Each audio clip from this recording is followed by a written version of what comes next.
In this video, we're continuing our series where we remake Overwatch as a PS1 game from 1998. In the last video, I focused mainly on recreating the character Lucio from Overwatch and his moveset, and at the end I mentioned that I had a different idea for what his ultimate ability should do compared to the actual game. In-game, when Lucio activates his ultimate, he slams his gun on the floor and emits a big sound wave that gives his teammates a large amount of extra shielding. This is great for a team-based multiplayer game like Overwatch, where Lucio's main role is to support his teammates, but since I'm turning this into a single-player game with no teammates, I decided to turn Lucio's ultimate into a powerful attack instead. Like the shooting animation from the first video, I split the ultimate animation up into 3 separate animations. First, the beginning of the animation plays where Lucio jumps into the air, and only when he touches the floor again does the final part of the animation play. The reason I'm doing this is because the amount of time you spend in the air before touching the ground changes depending on if you use the ultimate on the ground or if you jump off a high ledge. In between the beginning and end animation,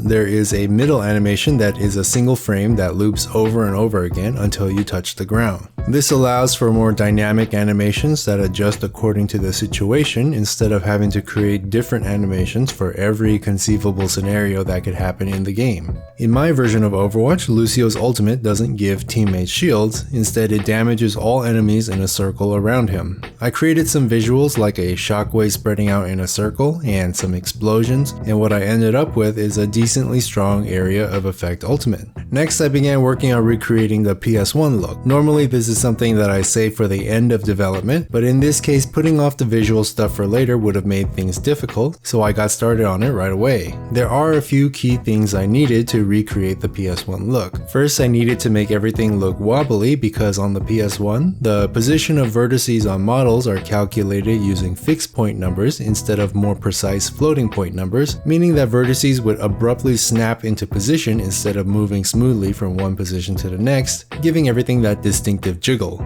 Then there's the extreme warping of textures when looking at surfaces from odd angles, and this is because the PS1 used something called affine texture mapping, which is a less accurate way to calculate how textures should look in perspective. I also needed to reduce the color depth of the game to 16 bits to give the game that stark PS1 palette. Thankfully, all of this can be done with a single shader that I can just copy and paste into my project, link to that in the description. When applied to Lucio's gun, you'll notice that it looks really bad in HD. Lowering the color depth destroys a lot of the fine colors and details and is really noticeable at higher resolutions. But as soon as you drop the resolution to 320p, which is the native resolution on the PS1, it really starts to look like a PS1. After that, I began working on enemies to fight. Right now, all I've got is this model of the character Reaper without any animations or programming. We'll be talking more about him in a future video, but for now, all I'll say is that I plan to create at least 2 other Overwatch characters for you to fight, each with their own unique behaviors before this project is complete. Next, I began working on the environment a bit. I decided to use the map Route 66 as inspiration, and I quickly modeled some sandstone columns to get a feel for how a canyon map would look in the PS1 style. One problem I quickly noticed is how badly the textures would warp when looking at them from up close, making things like wall writing very disorienting. This of course is due to the affine texture mapping I mentioned earlier, but I didn't remember it being this bad in actual PS1 games. I tried turning the warping off, but then it made the textures look too pristine, but keeping them on also looked really bad, and so I was kinda stuck.